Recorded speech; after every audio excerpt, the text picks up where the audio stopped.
Então, o título de hoje, gente, é Clareza, Concisão e Precisão na Redação Científica.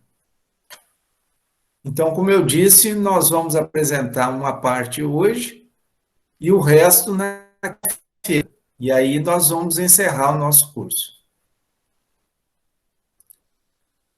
Então, esses erros na redação científica, vocês receberam então, ele já é uma atualização deste livro que está à direita, ele é esgotado, eu não tenho mais, e estou com dificuldade para financiar um novo, né? Mas vocês receberam, vocês vão achar todos os erros nesse livro. Bom, a redação científica é um gênero literário. Então, o objetivo nosso com essa redação é transmitir informação científica. E uma coisa importante que nós temos que transmitir, e as pessoas têm que entender o que a gente escreveu. Então, por isso, essa transmissão da informação, ela deve ser feita de maneira clara. É a principal característica, clareza. E também concisa. Quando você transmite de forma concisa, você está mostrando respeito ao tempo do seu leitor. Precisão também é importante. Nós utilizarmos as palavras com o significado exato que ela tem. E outra coisa muito importante que nós vamos mostrar para vocês é simplicidade. A redação científica é simples, não tem nada complicado ali. E vejam bem que há unanimidade entre educadores, principalmente educadores de nível superior, o uso da clareza, da concisão e da precisão na redação científica.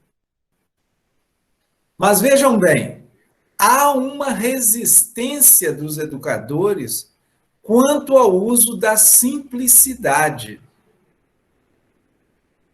E vejam bem, há resistência quanto à simplicidade, mesmo quando a simplicidade implica em clareza. Eu digo isso pelo seguinte, gente. Nesse tempo todo que eu dou esse curso de redação, muitos alunos já me disseram o seguinte: professor, eu vou escrever desse jeito que você falou, mas o meu orientador vai cortar. Então, eu vejo a resistência.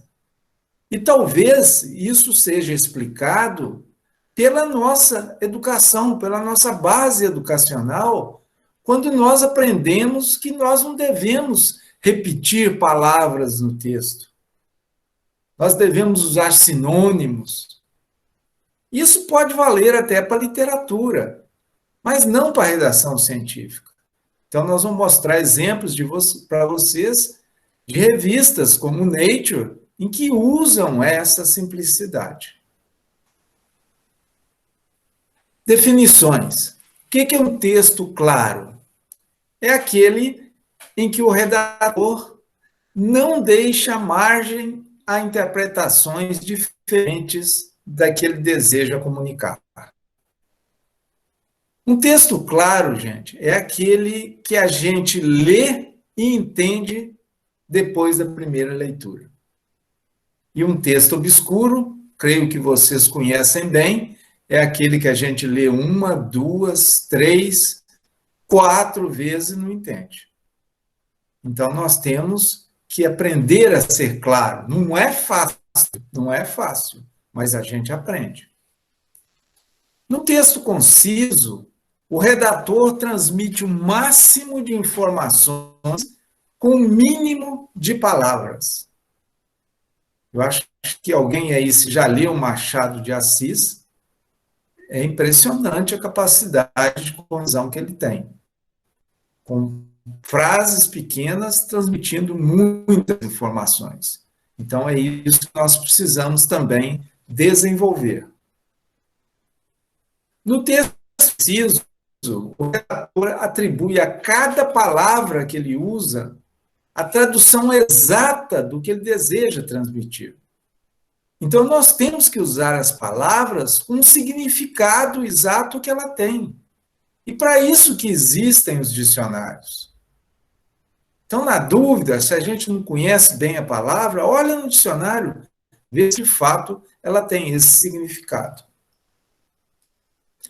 Nós vamos fazer um nível de análise do texto e nós vamos começar falando sobre palavra e locução. Locução tem mais de uma palavra, mas um sentido único, né? Tem uma unidade. Depois nós vamos falar sobre frase. Nós vamos juntar palavras para transmitir uma ou duas ideias no máximo. E depois passamos por parágrafo, que é um conjunto de ideias relacionadas entre si. Então, vamos começar por palavras. Eu introduzi aqui também números, para dar dicas em relação a números também. Escolha da palavra. Nós vamos ver em relação se nós usamos palavra curta ou palavra longa. Vamos ver também se usamos palavra solteira ou palavra casada. Entre a palavra casada, nós temos aí as locuções também. Entre o que é específico ou o que é geral. Sobre uma coisa que é definida ou falar sobre uma coisa que é vaga. Nós temos muito aqui. O uso de verbo em relação ao substantivo. Então, em escolha da palavra, nós vamos falar sobre isso. Palavras. Use palavras curtas e simples. Por que isso? Primeiro, que as palavras curtas dão fluência à leitura. E, logicamente, elas ocupam menos espaço. Então, quando você começa com o hábito de escolher palavras mais curtas, você diminui o seu texto.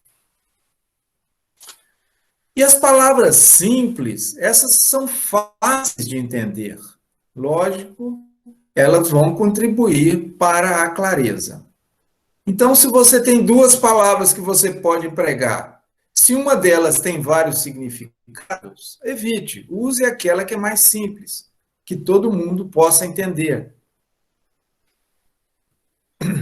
Palavra longa e curta. Por exemplo, em vez de usar posteriormente, prefira depois. Em vez de consequentemente, use logo. Em vez de utilizar, use simplesmente usar. Esse usar está sumindo. E veja bem, eles têm significado diferente. Utilizar é usar com utilidade. Ele é bem empregado com esse significado. Usar é muito mais amplo. Abrange mais situações. Especialmente, pode às vezes usar sobretudo, que é uma palavra até um pouco menor. Casada versus solteira.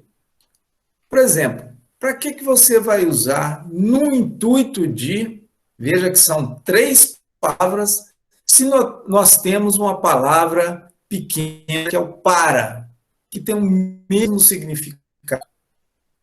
Então, prefiram usar o para. Exerce ação negativa. Prefiram inibe. Tendo em vista que, prefiram porque. Durante o tempo em que, prefiro enquanto. Após isso ter sido feito, prefiro em seguida. Grande quantidade de, prefira muito. E vejam que é a mesma coisa para o inglês. Né? Em vez de você usar a considerable number of, você pode usar many, tem o mesmo significado. E é uma palavra apenas. As a consequence of, pode usar because.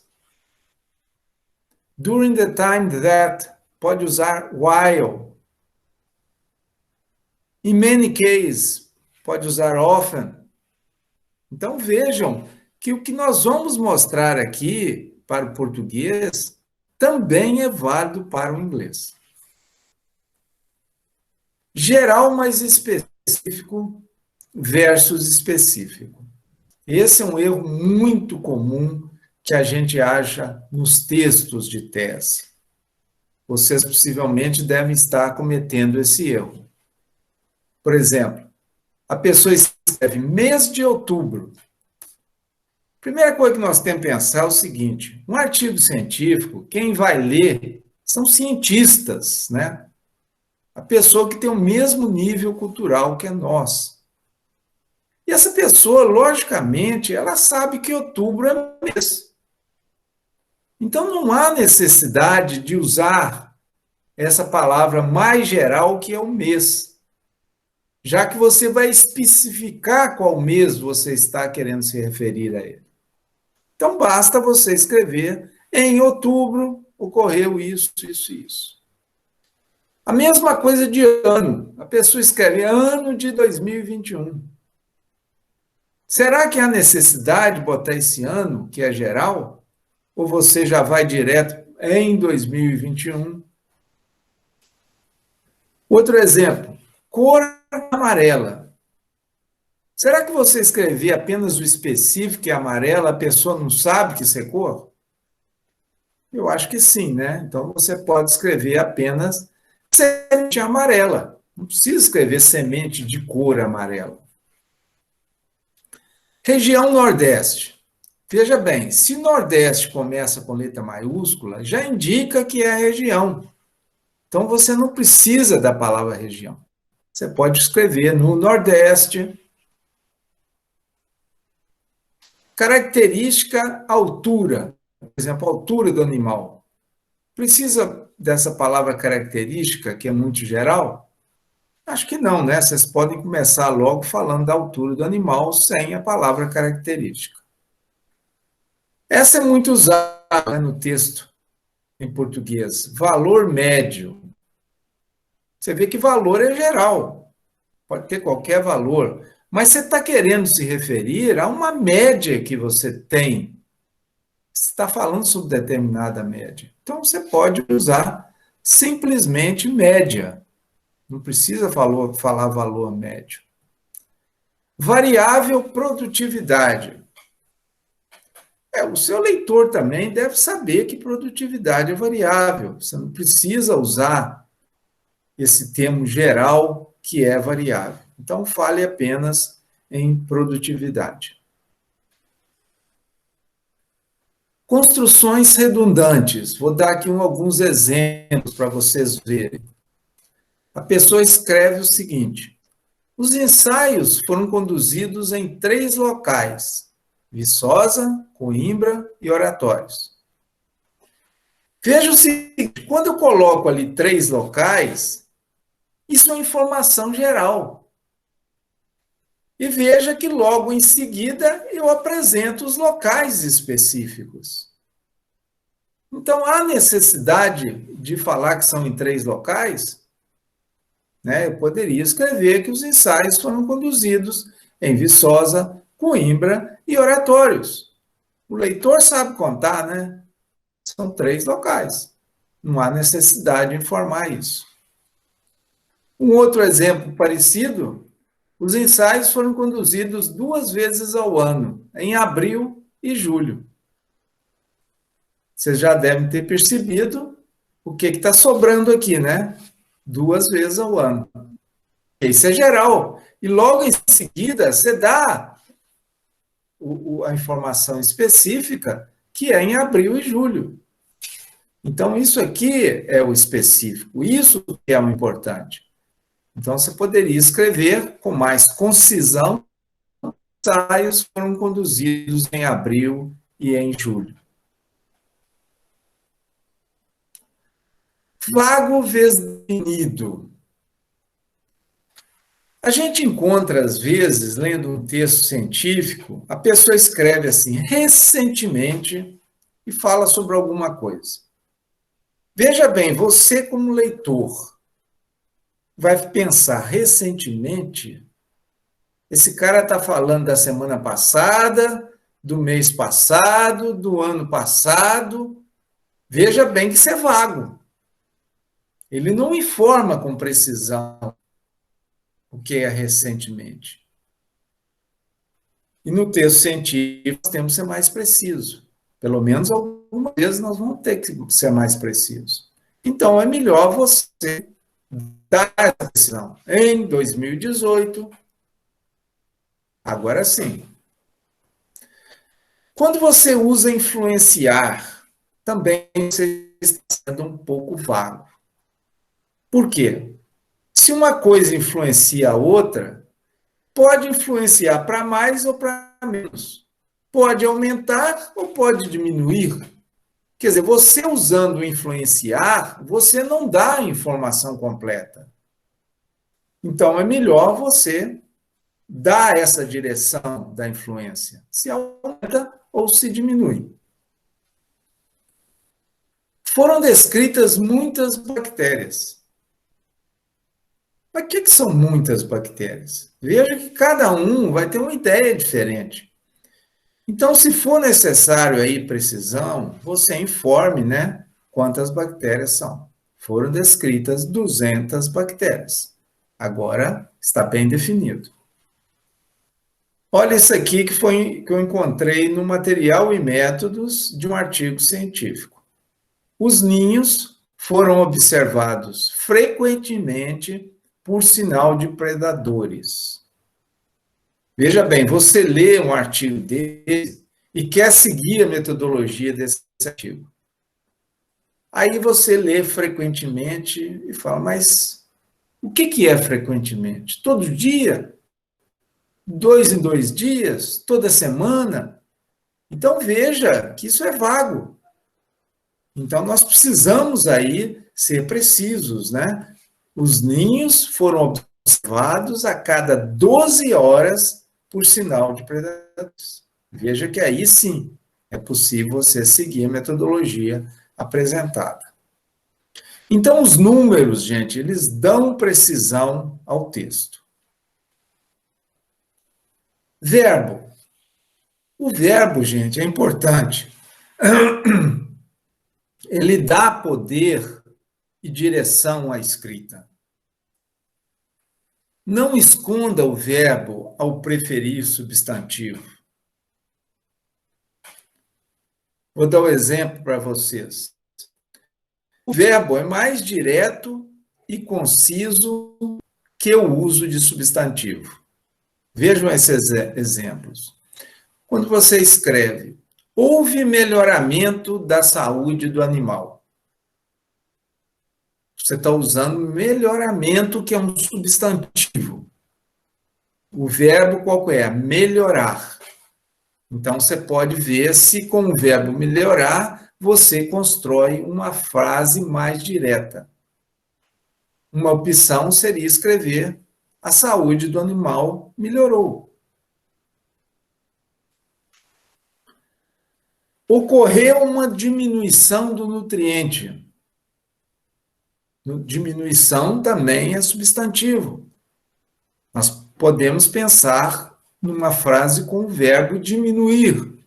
Como é que ficaria? O nutriente diminuiu. Outro exemplo: aparelho para medição e a caracterização de alguma coisa.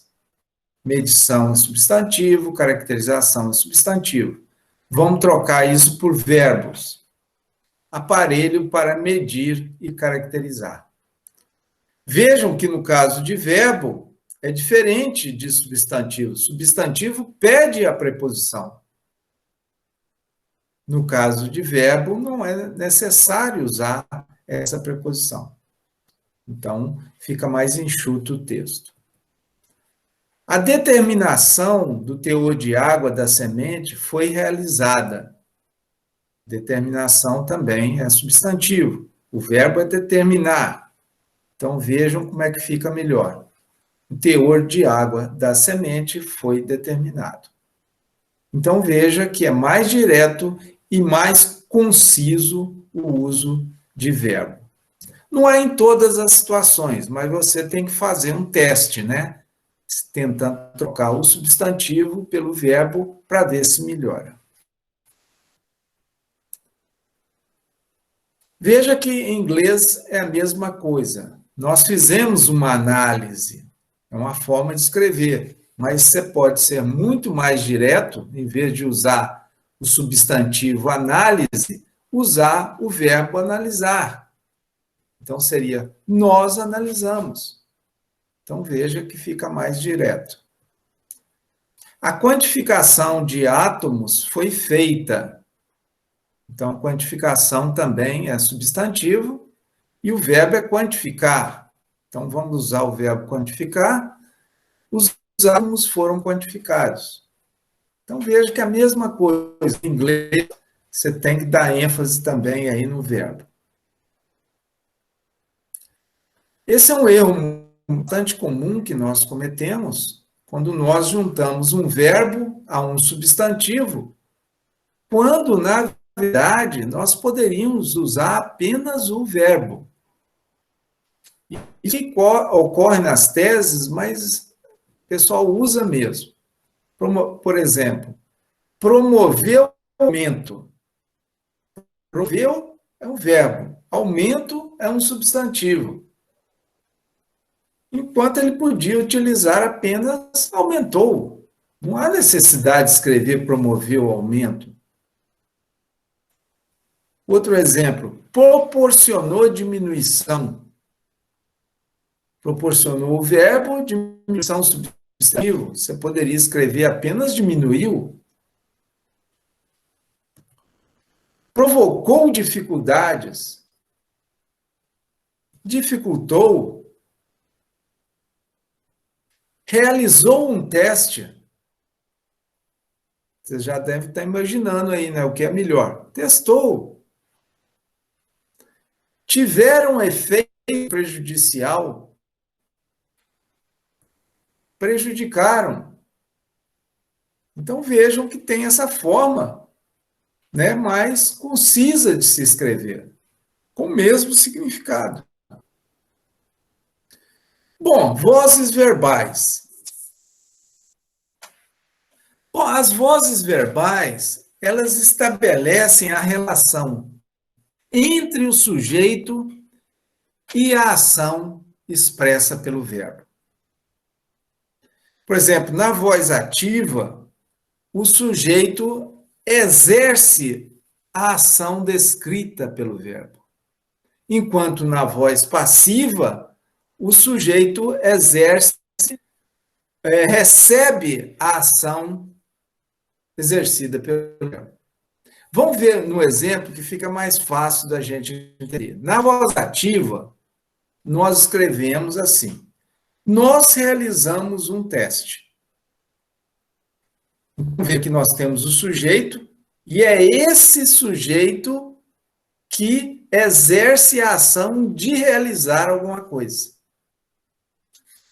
Então, realizar o verbo, e um teste é um complemento. Realizar o quê? Um teste. Então, ele é um objeto direto.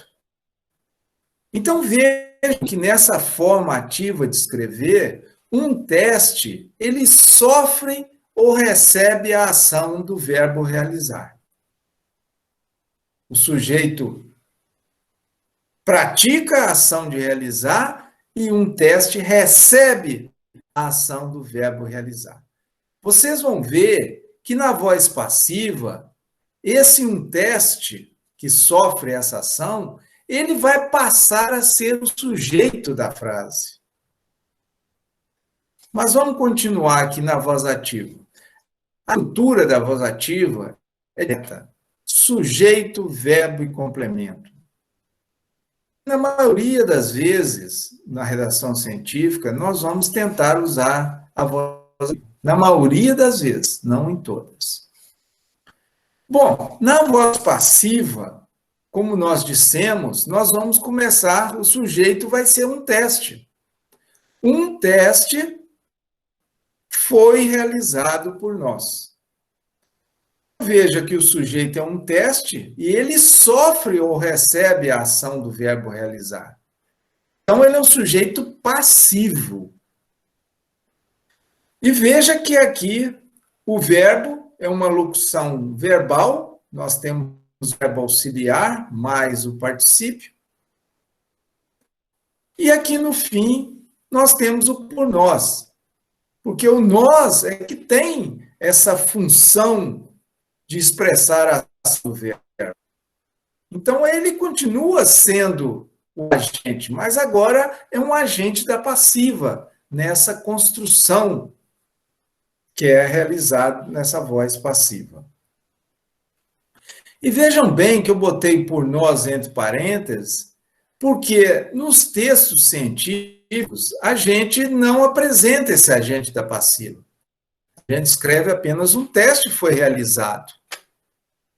E muitas vezes isso pode trazer uma situação de ambiguidade. A gente não sabe quem é que realizou aquele teste, dependendo da estrutura da frase.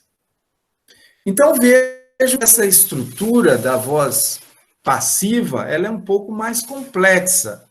Nós temos o sujeito, o verbo ser, temos o particípio e temos, no final, o agente da passiva. Então, vejam bem, no material e métodos, no nosso artigo científico, nós usamos muito a voz passiva. Por que nós usamos muito a voz passiva em material e métodos? Porque o que é feito é mais importante do que quem fez. Por exemplo, uma análise.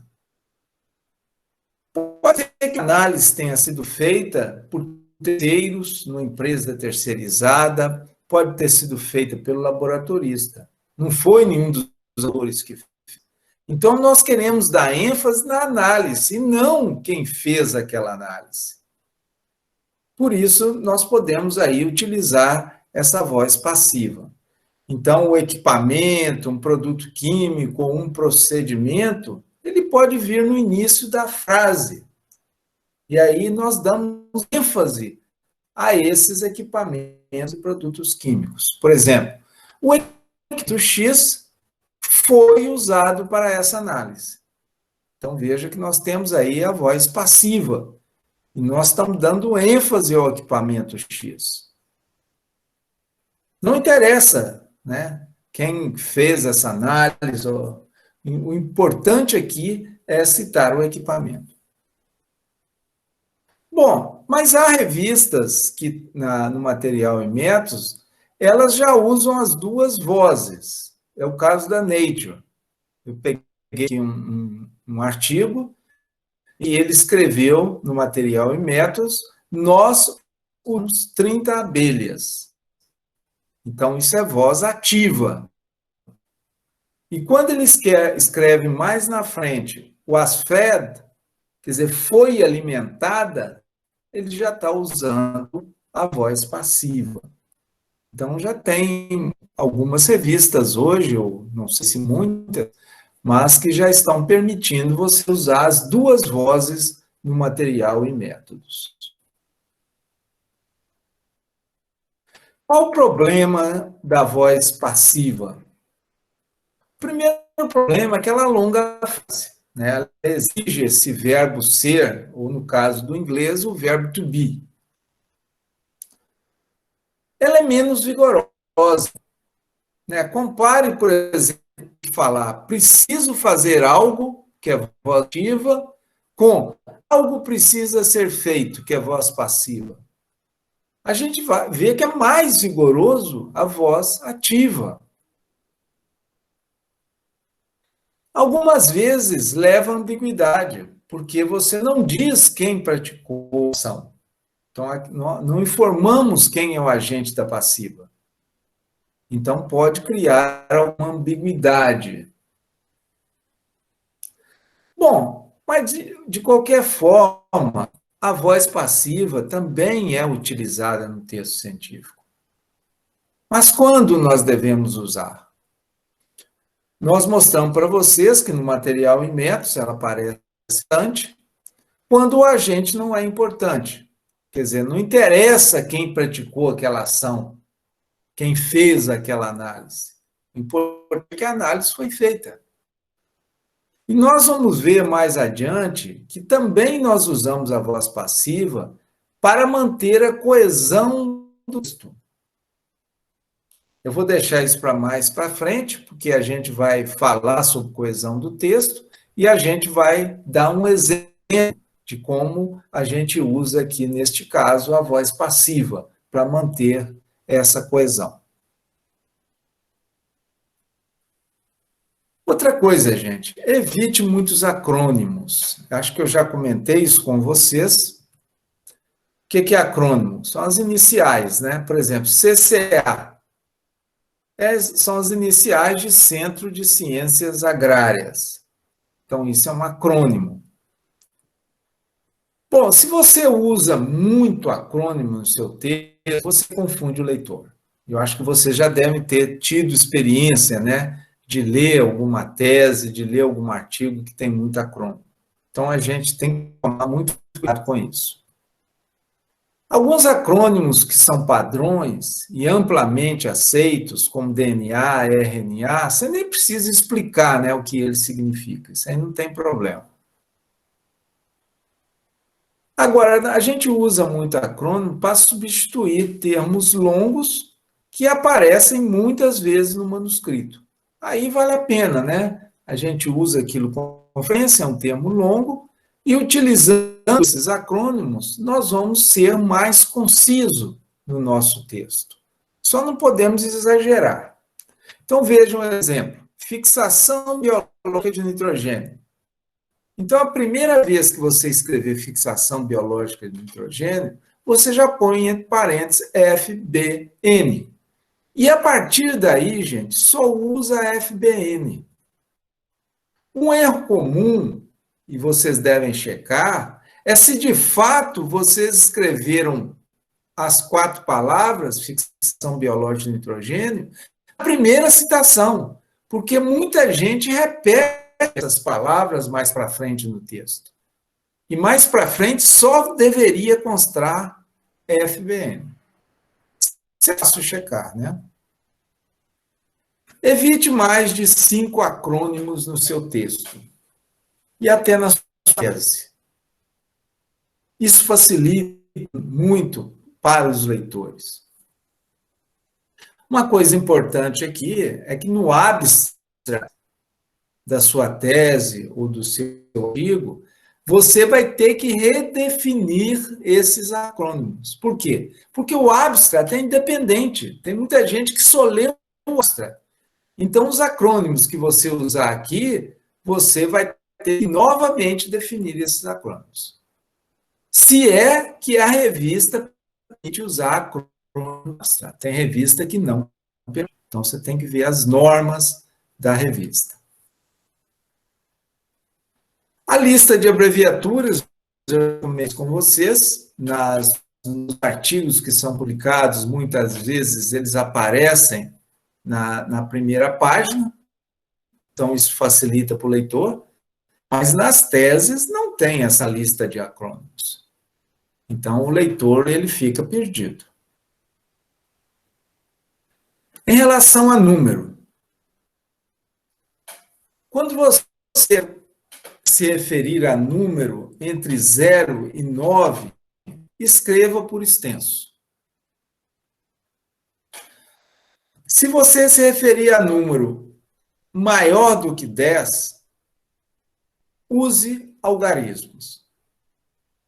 Geralmente as revistas seguem essa recomendação. Não comece frase com algarismo.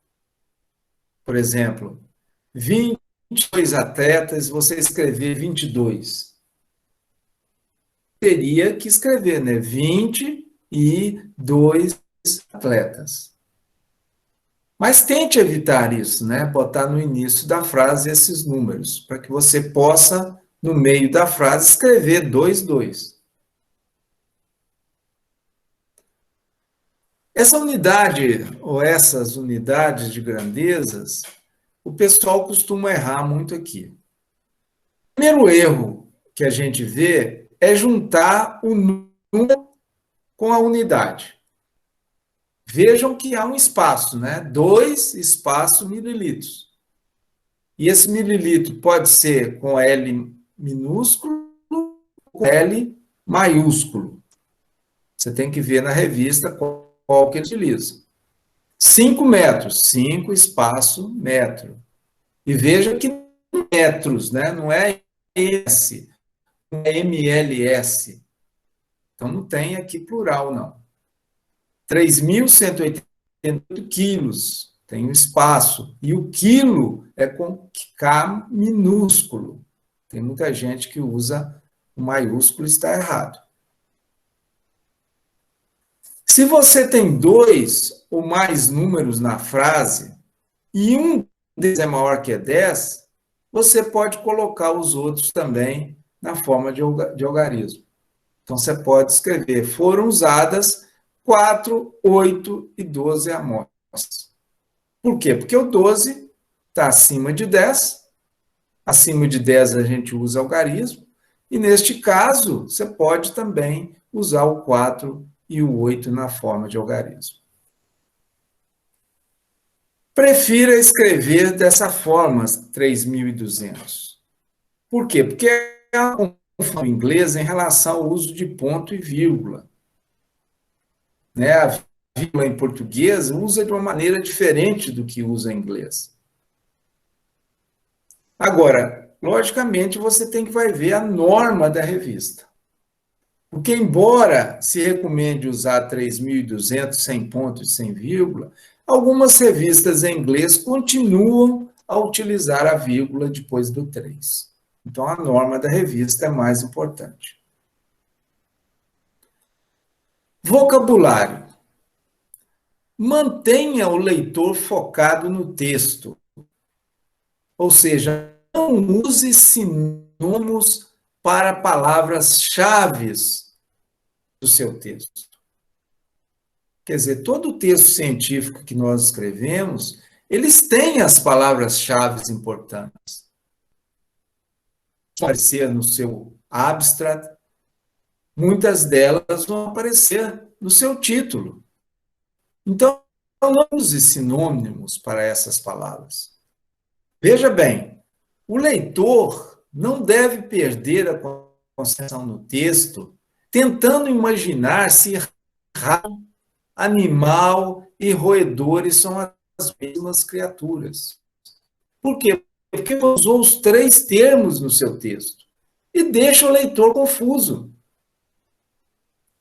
Então, pegue um artigo, por exemplo, com um rato na experimentação. Eles vão usar rato do início ao final do artigo. Então, é aquilo que a gente falou, né? A educação que nós tivemos desde a infância, que nós aprendemos que evitar repetir as mesmas palavras. Tudo bem, isso vai valer para a literatura, mas não para a redação científica. Então, as palavras-chave são repetidas, sim, no texto científico. Por quê? Porque isso melhora a clareza do nosso texto. E o importante na redação científica é informar da maneira mais simples possível, como eu já disse. Veja aqui um texto da Nature, em que é sobre obesidade. E veja aqui que ela está repetindo 1, 2, 3, 4, 5 vezes a palavra obesidade. E se você pegar esse artigo, você vai ver que do início ao fim ele só usa esse termo. Porque é uma palavra-chave do texto. Veja outra aqui da Nature, em que ele está falando de polinização, de polinizadores, e só usa esses termos. Então, veja que pollinator usou 4 vezes, e pollination usou 2 vezes. E o texto todo, ele repete esses mesmos termos. Se você mudar, botar um sinônimo, o leitor vai ficar confuso. Então, por clareza, mantenho essas mesmas palavras-chave. Bom, redundâncias. É uma coisa que a gente comete no nosso texto, eu cometo ainda muito, mas sempre eu estou descobrindo uma redundância nova que eu estou usando. É o excesso de palavras, né, para a gente definir alguma coisa. Isso é normal, mas a gente vai aprendendo, a gente vai reduzindo essas redundâncias. Então, essa superabundância de palavras para enunciar uma ideia. No livro que vocês receberam, se vocês forem na palavra redundância, vocês vão ver quase uma página que eu consegui identificar redundâncias dentro do texto científico. Vou dar alguns exemplos. Então, nós temos que ficar atentos a essas redundâncias. Quando a gente faz releitura do nosso texto, muitas vezes a gente detecta essa redundância. A pessoa escreve cobertura superficial. Eu já vi muito em tese escrito isso. Gente, tem alguma cobertura que não é superficial? Se você fala que é cobertura, a gente já sabe que é superficial, né? Não precisa dessas duas palavras. Eliminado completamente, isso também a gente vê até em artigo publicado. Se você já eliminou, não tem nada, como é que pode ser completamente? O eliminado já indica que foi completamente. 15 sementes por metro linear. E isso, gente, se eu escrever certo, no artigo, eles corrigem, botam um linear ali, porque o metro já dá uma ideia de linearidade. Eu dou sempre o exemplo da cobra, por exemplo, sucuri. A gente não consegue medir a sucuri, porque ela está sempre entortando no caminhar dela.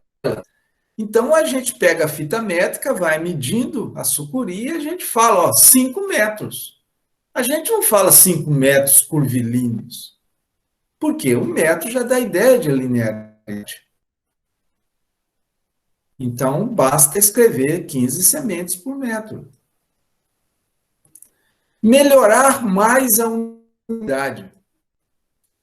Gente, se nós estamos melhorando, só pode ser para mais. Ninguém melhora para menos. Então, isso é uma redundância. Repetiram-se os mesmos tratamentos. Se nós repetimos alguma coisa, gente, só pode ser os mesmos. Por quê? Porque nós estamos repetindo. Então, não há necessidade de falar que são os mesmos. Em condições de laboratório. Na área minha agrícola, então, o pessoal só escreve assim, em condições de casa de vegetação, em condições de plantio direto. Por que esse em condições? Eu sei que isso é traduzido do inglês, que eles usam muito isso, principalmente em casa de vegetação no inglês, ou nos Estados Unidos, eles têm que casa de vegetação climatizada. Depois que eles põem condições de casa de vegetação, eles explicam as condições de clima que eles colocaram ali. Agora, muitas vezes em português, você vê que a pessoa quer informar o que ele fez, onde ele fez o ensaio dele. Então, em vez de condições de laboratório, basta você escrever em laboratório, em campo, e não a campo, né, como todo mundo diz. A gente fala em campo, foi conduzido em campo. Porque o em dá uma ideia de uma coisa fixa. A campo dá uma ideia de movimento, que não existe, né, nessas palavras. Então, esse negócio de em condições de plantio direto, é em plantio direto. Não precisa botar em condições. Eu fico vendo também o pessoal que trabalha com adubação falando que usou diferentes doses.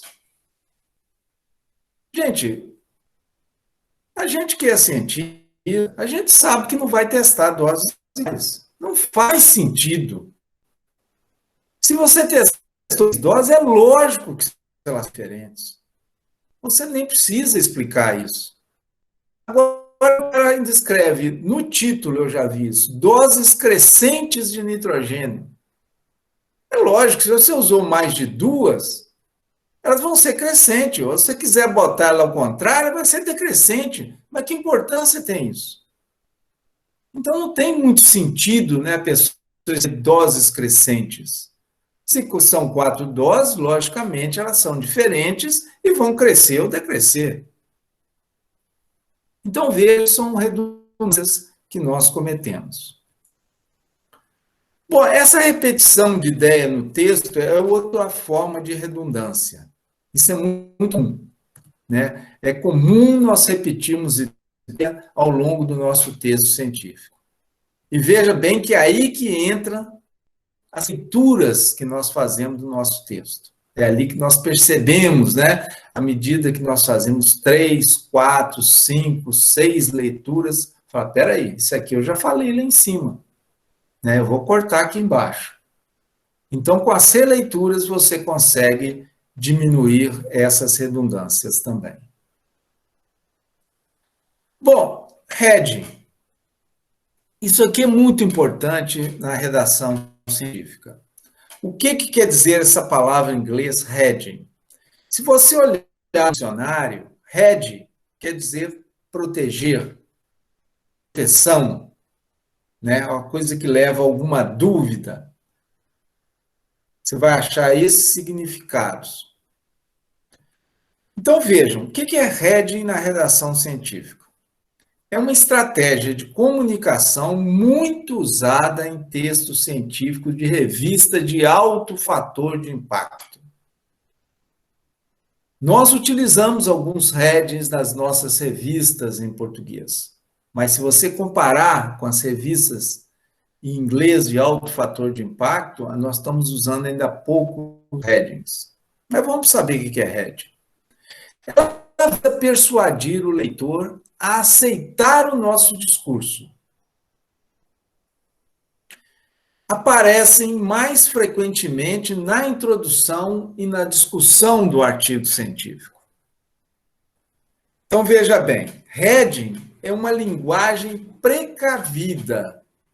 Ela expressa uma incerteza que há na ciência. Vocês estão lembrados que no resultado, quando nós apresentamos o resultado, nós apresentamos um valor P. Nós temos uma probabilidade de incertezas naquela afirmação que nós fizemos. Pode ser um P a 5% e pode ser um P até a 0,1%, mas sempre há uma incerteza. Nós nunca temos certeza absoluta daquilo que nós apresentamos como resultado. Por isso a necessidade do heading. Então ele indica que o redator é cuidadoso ao escrever. Ele sabe que aquilo que ele está escrevendo está embutida uma incerteza. Então, evita afirmações categóricas, o que nós não podemos fazer em ciência. O heading, nós temos palavras como perhaps, talvez, né? Quando você usa uma palavra talvez, é sinal que você está em dúvida. Então, ele é um heading. Em vez de usar palavras como can e must, vocês vão ver que é muito mais frequente o uso de may, might e could no texto científico do que can e must. Por quê? Can e must te dão quase 100% de certeza. E na ciência não tem 100% de certeza. Então, nós usamos may, might e could, que evitam isso, né? Elas já embutem certa incerteza. Quando a gente usa possible, possivelmente, provavelmente, nós também usamos heading. Às vezes, em torno, usualmente, são headings. E verbos também, como parece, eu penso, sugerem, eu assumo isso, também são headings. Vamos dar um exemplo que nós tiramos dessa fonte. Os resultados parecem suportar os resultados prévios. Veja bem que ele usou sino. Parece suportar os resultados prévios. Por quê? Possivelmente todos os resultados prévios. Então, ele se salvaguardou utilizando esse sino. Essa discrepância poderia ser atribuída a... Quer dizer, poderia. Ele não tem certeza absoluta. A inflação é uma das causas disso. Então, veja que ele falou que é uma das causas, possivelmente existem outras. Então, isso é um heading. Ele não foi enfático. O número de pacientes provavelmente aumentará. Então, isso provavelmente é um heading. A taxa de aceite é geralmente alta. Geralmente, em geral, também é um heading. Então, veja, gente, em ciência, você escrever esses resultados provam, você está sendo muito enfático. Porque em ciência vocês vão encontrar dessa maneira, esses resultados sugerem ou indicam para provar. Será que você tem dado suficiente para falar que prova isso? Este fator é responsável. Também está sendo muito enfático, né? Você podia minimizar e falar, este fator pode ser responsável. Esta é a primeira tentativa. Como é que você pode falar que esta é a primeira tentativa? Será que você leu todos os artigos sobre isso? Aqueles publicados em chinês, em árabe? Lógico que você não leu. Então, você tem que amenizar essa forma de falar. Por exemplo, do melhor do nosso conhecimento, isso é muito usado nos artigos, to the best of our knowledge, este é o primeiro trabalho que mostra isso. Então, até onde nós sabemos, esse é o primeiro trabalho. Então, se amenizou. Você pode usar também até onde nós sabemos, as far as we know, também é uma forma de amenizar. Ou pode simplesmente escrever, nós acreditamos. Então, isso também são headings. Se você escreve, fumar pode causar câncer, utilizar esse can, você está passando por a ideia de que você tem 100% de certeza disso. Então, é melhor amenizar e escrever, fumar pode causar câncer, utilizando may ou might, que aí já tem incerteza envolvida. O X deve ter um papel em Y. Veja que você está usando must, que também dá 100% de certeza. E o heading seria que X poderia possivelmente ter um papel em Y. A certeza aqui já não é absoluta. Então, isso é heading. E se a gente pega um texto, por exemplo, aqui da Nature, eu peguei ali um texto, veja que eles usam bastante o heading. Então, essa parte que está em amarelo são heading. Então, a gente tem que aprender, né, a usar esse heading para amenizar a nossa escrita. Essa é uma característica da redação científica. Bom, precisão no uso de palavras. Eu vou citar algumas palavras que a gente geralmente comete erros, e uma delas é a partir de. Por exemplo, a pessoa escreve, o levantamento foi feito a partir de pesquisas de campo. Bom, para a gente saber se isso está certo, a primeira coisa que nós temos que ver, o que significa a partir de.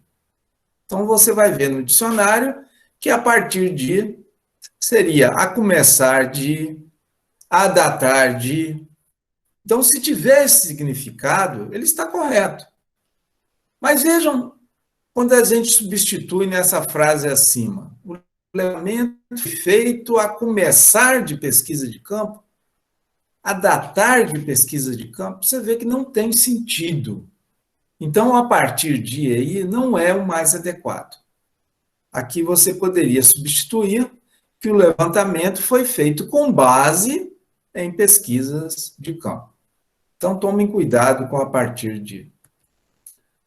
Uso de este, esse e aquele. O pessoal tem uma dificuldade, né, de saber quando usa este e esse, principalmente.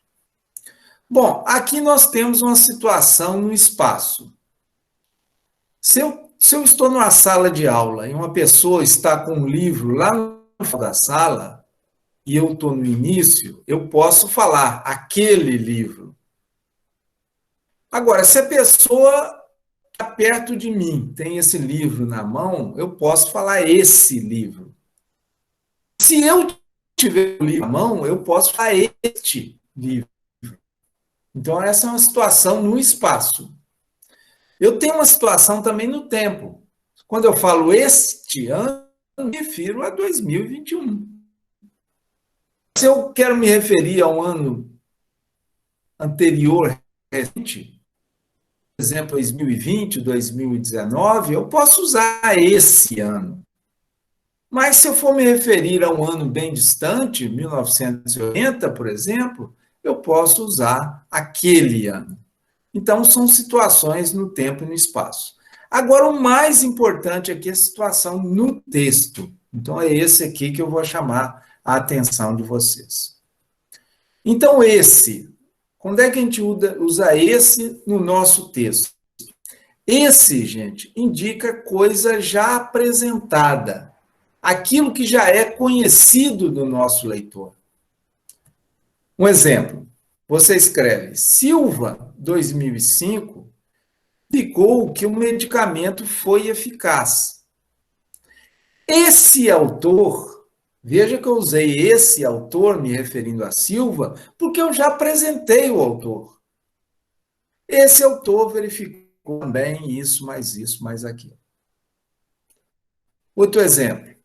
Quanto aos vírus, apenas o A e o B foram relatados no Brasil.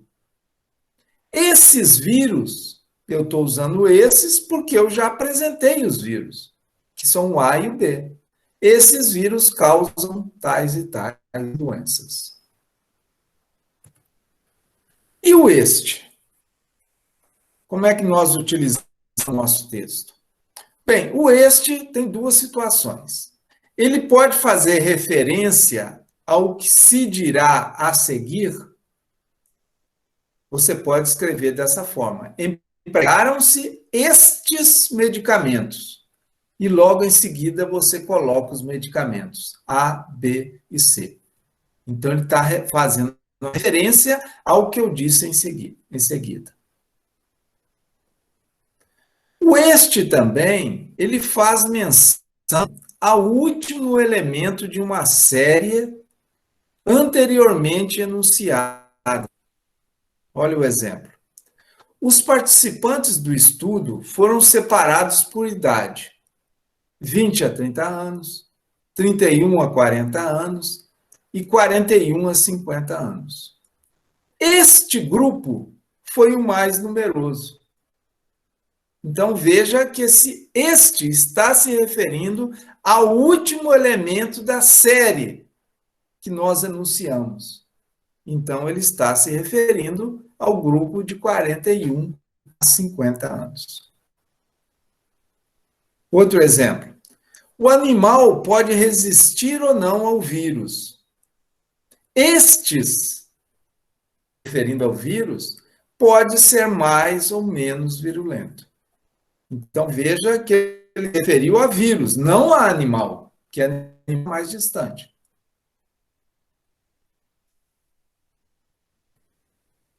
Bom, é mais comum o uso de esse. pois esse pronome se refere a algo já citado. Se você escreve dessa maneira, muita tecnologia. É essa a chave do sucesso. Então veja que você utilizou essa porque já foi citada muita tecnologia. Agora, se você passar muita tecnologia para frente na frase, você vai usar esta. É esta a chave do sucesso. Muita tecnologia. Então, ela está aqui na frente. Usados estes antibióticos. Então, veja que você pode substituir os seguintes por estes. Eu chamei atenção aqui também dos usados, porque esse verbo que vem sendo esquecido.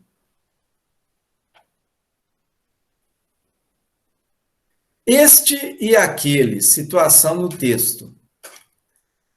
Para aludir a dois elementos já citados, você vai usar este para o anterior mais próximo e aquele para o mais afastado. Esse é um português correto, veja bem. A íntima relação estabelecida entre mosquito e vírus, em que este, se referindo ao vírus, depende daquele, se referindo ao mosquito, para a disseminação. Só que eu acho, gente, que isso não é palavreado para um texto científico. Até literatura, tudo bem, você está escrevendo de maneira correta, o português está correto. Mas, como eu disse, no texto científico, nós temos que ser mais simples. Então, você pode escrever a relação estabelecida entre mosquito e vírus, em que o vírus depende do mosquito para a disseminação. Pode simplesmente escrever isso. Ó, o vírus depende do mosquito para a disseminação. Então, simplicidade, nós estamos frisando bastante, é importante a redação científica. Uso do hífen. O pessoal também tem dificuldade de saber quando a palavra tem hífen ou não. Então, vou tentar explicar isso. Nós estamos vendo aqui um peixe. Esse peixe tem uma pinta perto do rabo. E essa pinta, ela tem uma cor preta. Então, veja que a pinta é um substantivo, a palavra pinta. E quando a cor, que é preta, eu estou juntando um adjetivo. Então, quando eu escrevo que a pinta é preta, eu estou juntando um adjetivo ao substantivo pinta, indicando que cor que ela é. Agora, vejam bem, eu tenho aqui uma doença que ocorre em batata, que ocorre em tomate, talvez vocês não conheçam, mas elas também se chama pinta preta. Só que aqui não é um substantivo, depois um adjetivo. Essa palavra aqui é substantivada, dando nome a uma doença. Então, quando dá nome a uma doença e passa a ser uma palavra substantiva, nós colocamos esse hífen. Então, vejam, quando você fala capim-união, capim-elefante, que é o nome daquele capim, você tem que colocar o hífen. O nome de pragas, mosca branca, cigarrinha verde, largata falsa medideira, com hífen. Nome de doenças, mosaico dourado, cancro da haste, murcha de fusário, aquela que eu trabalho, que é mofo branco, tem que ter um hífen para mostrar que é o nome da doença. Porque se eu coloco mofo e sem o hífen na frente branco, esse mofo é um substantivo e o branco é um adjetivo, não é o adequado. Né? Para me substantivar, eu tenho que colocar o hífen. O nome de árvores é a mesma coisa. O nome de pássaros também é substantivo, deve vir hífen. Esse equipamento de irrigação, que é o pivô central, ele tem que vir com hífen, porque ele dá um nome a um equipamento de irrigação. A palavra importante, toma cuidado com isso, gente. Eu mesmo, às vezes, erro nisso. Eu, com preguiça de pensar direito, aí eu meto uma palavra importante no meio da frase. Mas veja bem que a palavra importante ela é vaga. O leitor vai perguntar assim, mas importante em que sentido? Então, gente, vamos pensar duas vezes antes de usar essa palavra. Se você escreve esse medicamento é importante no combate a essa doença. Bom, é importante, mas eu não entendi que sentido, né? Em que sentido ela é importante. Então, se você quer ser claro, você explique, né? Esse medicamento é um dos mais eficazes no combate a essa doença. Bom, agora você já deu uma informação mais completa. Da mesma forma, você escrever essa é a doença mais importante da soja, fica a dúvida se essa importância que você está falando é em relação à redução da produtividade da soja ou se é devido à abrangência da doença, que ela ocorre em todos os locais ou não. Quer dizer, o leitor não entende bem. Agora você pode informar isso melhor, né? Escrevendo o que você quer transmitir. Essa é a doença que mais reduz a produtividade da soja. Isso é outra palavra também vaga, né? Que a gente não quer pensar para o leitor, a gente joga um isso no nosso texto. Vou dar um exemplo. O produto aumentou em 15% a produtividade da soja. Isso sugere. Isso o quê, gente? Não é melhor você pensar para o leitor, indicar para ele o que esse isso significa? E muitas vezes a gente, quando coloca um isso, nós temos que pensar exatamente o que nós queremos com ele. Veja que neste caso aqui, o que ele apresentou antes do isso é uma informação que o produto aumentou em 15% a produtividade da soja. Possivelmente isso é um resultado. Então vamos colocar aí no lugar do isso esse resultado. O produto aumentou em 15% a produtividade da soja. Esse resultado sugere, veja que fica muito mais claro para o seu leitor. Por exemplo, os pacientes não comeram e se isolaram. Isso teve como consequência, novamente, o que esse isso? Está no lugar de quê? Então, a gente tem que entender o que quer dizer os pacientes não comeram e se isolaram.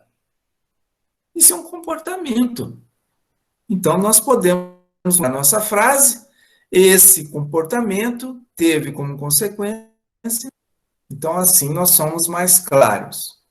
Então, dado isso, prefira essa situação, essa condição, essa diferença, esse resultado, essa avaliação, essa tecnologia, dependendo do que você escreveu na primeira frase. O mesmo. Tem muita gente que gosta, né, de julgar o mesmo no texto. Isso é pobreza de estilo, né? Empregar o mesmo, a mesma, para substituir o substantivo. Então, em vez de você escrever, né, após o período de incubação dos mesmos, foram feitas estrias, você põe no lugar dos mesmos o substantivo, que fica mais claro para o leitor. Após o período de incubação dos caldos, foram feitas estrias. Então, nós colocamos aí o substantivo. Outro exemplo. Após levantar os dados, os mesmos foram usados no desenvolvimento de alguma coisa. Neste caso aqui, nós poderíamos substituir, né, por estes. Após levantar os dados, estes, que está se referindo a dados, foram usados no desenvolvimento de alguma coisa. Então, tentem evitar, né, esse o mesmo, as mesmas. Onde e em que? O onde e a em que, com referência a lugar físico. Por exemplo, se você escreve um local, local é um lugar físico. pode usar onde? O local onde o estudo foi conduzido. Então, aqui ele equivale ao em que. Você pode onde. Mas tem situações que não é lugar físico. Você vai ter que usar o em que, na qual, no qual. Uns casos aqui. Ó. Os resultados em que os autores se basearam. Por quê? Resultado não é lugar físico. Então, aqui não dá para usar o onde. Da mesma forma, quando você apresenta uma fórmula, depois vai tentar explicar cada elemento dessa fórmula, você não deve usar o onde. Você usa em que? Em que o K significa isso, em que o P significa aquilo, e assim por diante. Bom, regência nominal. Veja a frase. A presença de enzimas termoestáveis no leite cru é especialmente prejudicial para a qualidade do leite UHT. Prejudicial para. Será que o prejudicial pede essa preposição para ou pede uma outra preposição? Na verdade, prejudicial pede a preposição a. Então, o certo seria a presença de enzimas termoestáveis no leite cru é especialmente prejudicial à qualidade do leite UHT. Então, prejudicial pede a e não para. Como nós vamos saber isso? Um dicionário de regência nominal. Então, ali você... Às vezes, um dicionário também é possível, mas esses dicionários de regência nominal, eles te dão direta quais as preposições que você pode utilizar depois desses nomes. Eu coloquei algumas nesse livro que vocês receberam, algumas mais comuns na redação científica, mas, logicamente, faltam muitas, né? Regência verbal. As doenças não influíram nas produtividades. Influíram nas. Será que isso está correto? A gente sempre tem essas dúvidas, né? Veja bem, influir, você vai ver no dicionário que é um verbo transitivo indireto. Todo verbo transitivo indireto, ele pede uma preposição. Mas a preposição é em. As doenças não influíram em. Na verdade, é. Esse verbo, ele pede a preposição em. Como o verbo pede em e produtividades, que é substantivo, que pede o artigo as, você vai juntar o em e o as para formar o nas. Então, as doenças não influíram nas produtividades. Quais posições usar após verbos transitivos netos? Dicionário de regência verbal. Então, eu sempre tenho na minha mesa, quando eu estou escrevendo em português, um dicionário de regência nominal e um dicionário de regência verbal, que a gente pode encontrar nas livrarias. Eu uso estes aqui, são alguns dos que eu tenho mais de dicionário, regência nominal uns 2 e regência verbal também os 2. Respectivamente, nós devemos usar isso aqui de maneira adequada. Então, respectivamente, ele é útil para indicar quais itens estão relacionados entre si. Agora, algumas vezes, gente, não é necessário, nós temos que pensar, né? Será que é necessário botar um respectivamente aqui? Já está claro a relação. Dou um exemplo. Ureia e cloreto de potássio são fontes de nitrogênio e de potássio. Será que é necessário eu botar um respectivamente aqui? Porque, veja bem, se eu estou falando cloreto de potássio, só pode estar ligado a potássio. Logo, a ureia só pode estar ligada a nitrogênio. Não há necessidade de você usar o respectivamente nesse caso. Agora, algumas vezes, quando você usa o respectivamente, ele pode prejudicar a clareza da frase. Vou dar um exemplo. Em média, a incidência da doença foi 93% e 78% em 2000 e 2001, respectivamente. Então, normalmente, o pessoal iria formar essa frase. Isso é o mais comum. Mas vejam como fica muito mais claro. Em média, a incidência da doença foi 93% em 2000 e 78% em 2001. Então, eu botei o laranja com laranja e o verde com verde. Ficou muito mais claro, a frase ficou mais curta. Veja esse exemplo. Houve aumento do período de tratamento de 2 a 12 dias no primeiro e no segundo grupo, respectivamente, em relação ao terceiro grupo. Veja que é uma frase que nós temos que ler aqui 2, 3 vezes para tentar entender. Então, vamos tirar o respectivamente aqui. Houve aumento do período de tratamento de 2 dias no primeiro grupo, 12 dias no segundo, em relação ao terceiro grupo. Veja que ficou muito mais claro. E não utilizamos o respectivamente. A mesma recomendação, gente, é feita em inglês.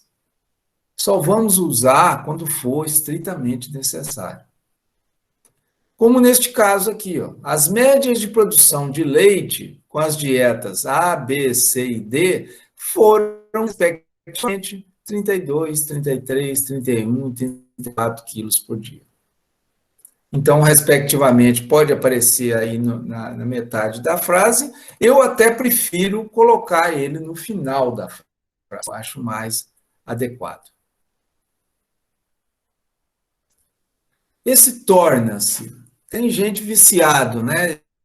Torna-se necessário, torna-se relevante, torna-se importante, torna-se difícil. Mas nós podemos escrever isso com mais simplicidade, né? Em vez de torna-se necessário, é só escrever é necessário, é relevante, é importante, é difícil. E o entendimento é o mesmo. Mas você é mais conciso. Então, em vez de escrever à medida em que o solo seca, é mais difícil as plantas absorverem água. Em vez de escrever torna-se mais difícil as plantas absorverem água. Então, esse torna-se alonga a nossa frase. É uma palavra pequena, mas nós usamos muito no nosso texto. Elimine esse artigo indefinido quando ele não fizer falta. Mas quando que ele não faz falta? Você tem que fazer um teste. Você tira ele fora. Se não fizer falta, é porque não precisa dele. Vou dar um exemplo. Se você escreve assim, um grande número de estudantes participou do estudo. Bom, vamos tentar tirar esse vamos ver se a frase tem sentido. Grande número de estudantes participou do estudo. Veja que tem sentido a frase. É sinal que não precisa deste Por exemplo, o ensaio 2 foi conduzido com um outro delineamento. Então, vamos fazer o teste. Vamos tirar isso daí. O ensaio 2 foi conduzido com outro delineamento. Veja que não precisou. Então, podemos eliminar o 1.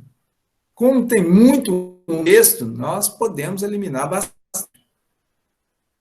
Variações. Isso aqui pega a gente. Quando você escreve o número de plantas por hectare deve variar de 100 a 200 mil, você pensa passando informação, mas aquele leitor mais sistemático, como é que ele vai ler isso que você escreve? de 100 a 200 mil?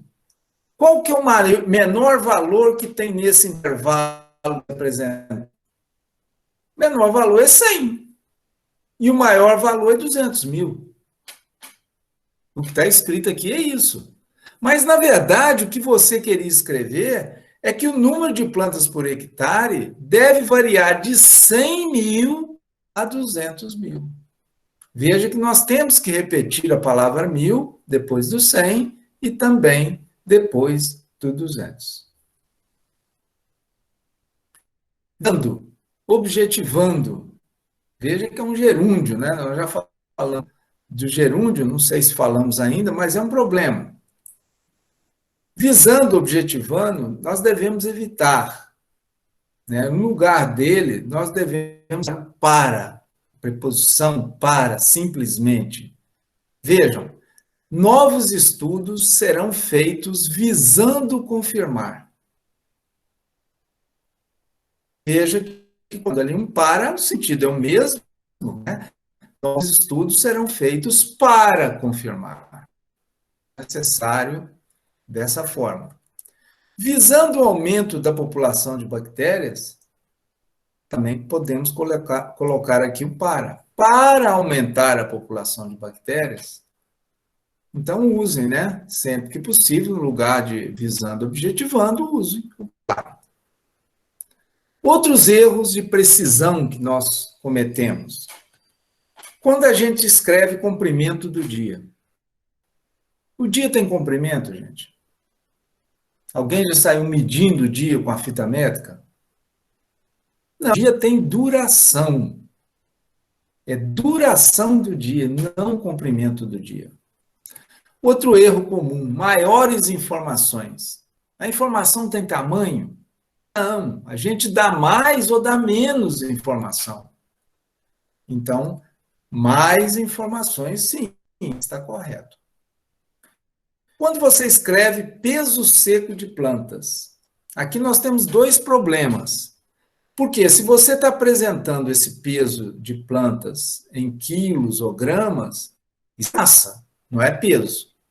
Mas isso ainda passa, porque tem revista que aceita aí o peso. Mas veja que você está usando o adjetivo seco do lado do peso. Existe peso seco? Ou é a planta que está seca? Planta, né? Você vai concordar comigo. E o mais adequado, gente, é botar o seco do lado do substantivo que ele modifica.